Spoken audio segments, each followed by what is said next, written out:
Hi Year 7, welcome to our first video, which is performing calculations that cross zero. This topic hopefully will be some revision for you, just to warm you up ready into the spring term of 2021. So please remember you can pause the video at any point, you can rewind it, and remember that I will be available on Zoom to talk you through any challenges you might be having, or if you want to check anything through with me. Okay, before we get started, you'll notice I'm going to use a number line often in this topic, and this is a really good tool for you to continue using. Just to remind you on a number line that when we are adding, we may go up the number line, so we move to the right. When we are subtracting, we go down the number line, moving to the left. Okay, let's have a look at our first example. Example number 1 says, can you use number line to help you answer these questions? So you'll see the question that says -2 add something equals 7. -2 add something equals 7. So your starting point is -2, identify that, and we need to work out what we're going to add to that to get to our answer of 7. So I'm going to bounce along my number line, 1, 2, 3, 4, 5, 6, 7, 8, 9 places.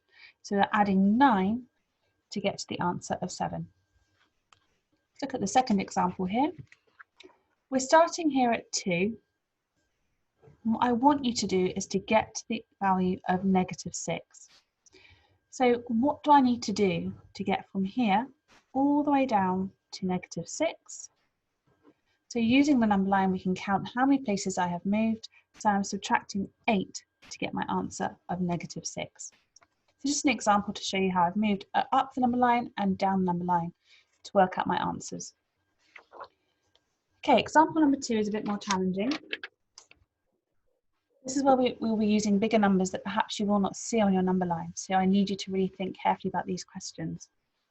There's a few ways you can approach this, but I would recommend that you think about breaking this down. So we've got -2 add 21 minus 30.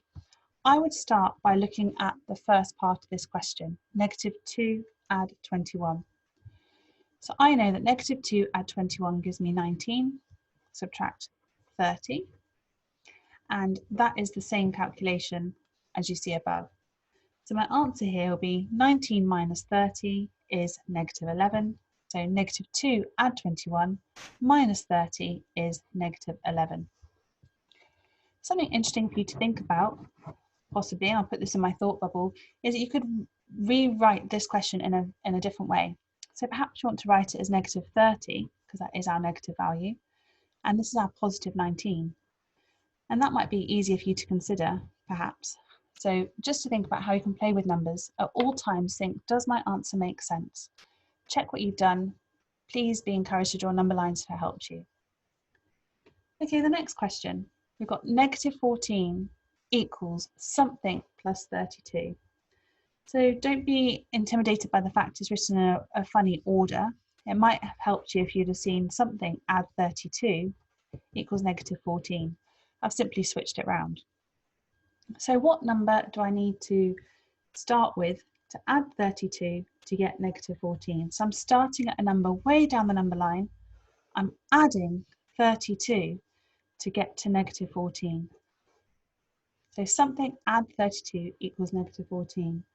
So I could go back the other way to work out my answer. So I would consider what number is 32 less than -14, and my answer there is -46. Remember, these questions are supposed to be harder. Do check if your answers make sense. Like I said, please sketch, draw, rearrange the question, whatever you find helpful to help you make this clear in your workings and give me accurate answers. Example 3, a true or false question. Just want you to think about this one here for a moment. So it says, on Monday, the temperature was 8 degrees. On Tuesday, the temperature was -2 degrees. The difference in temperature was 6. Is this true or false? I'm hoping you see this one quite nice and quickly, but I'll give you a moment to think about it. I'm just going to identify the two values they've talked about here. It says the difference in temperature was 6 degrees. That is obviously false. If I was to count in between these values here, I'd get a difference of 10 degrees. Okay. Next example.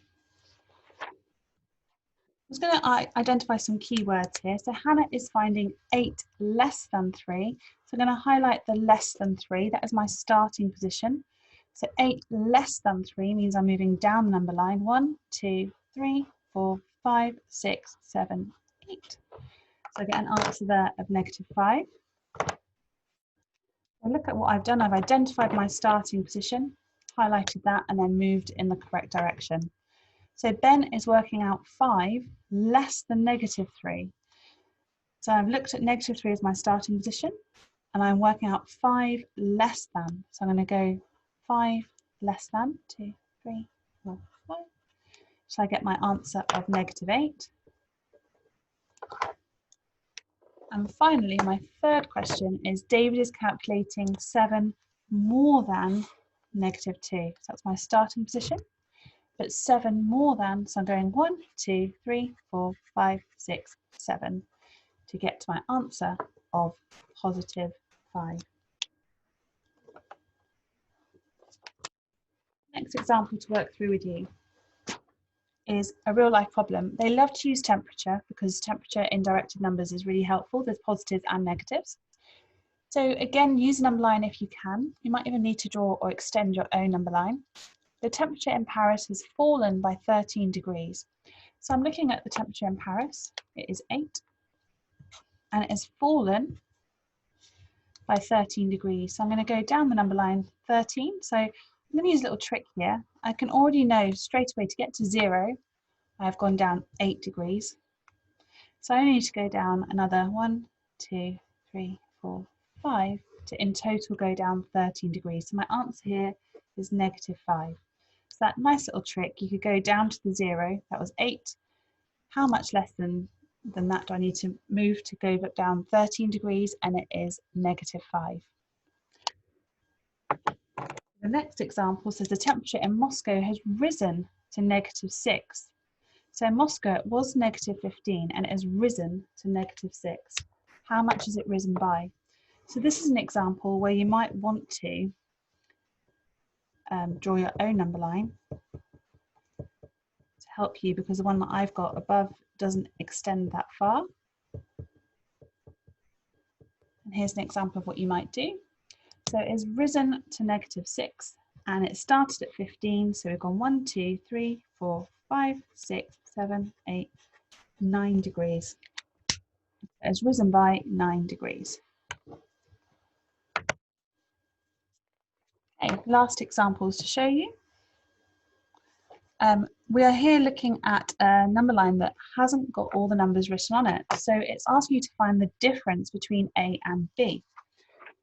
So what I want you to think about here carefully is using the clues you've been given to work out a scale. So I can see here they give me the value of 4. So that allows me to work out what the other notches on this number line are worth.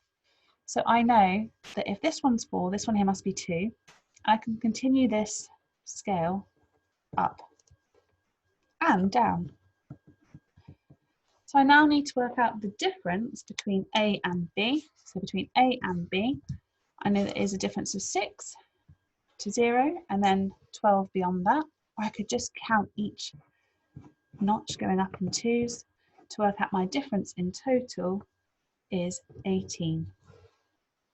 Okay, using the same strategy, let's have a look at doing this here. So the difference between A and B. So first I need to work out my scale. So I've got 15 on the third notch from 0. So if I use my arithmetic here, I know that each one of these, 15 divided by 3 would be 5. So I've got here -15 and 30 for B. I want to work out the difference. I know it's 15 down to 0. It is 30 beyond that. So 15 and 30, my answer would be 45. I've got one more example to show you, and that is to look at number sequences. So all we're looking at here are the differences between each term. So this one here, I will notice I'm going up the number line. I'm going up by 5 each time, and that pattern must continue. So I keep adding 5. I can fill in the remainder of my terms that are missing. And on the second example, I notice here that I'm going down my number line, I'm going down by 7. So I must continue that pattern to go down by 7. Please use a number line if it helps you. And that's it.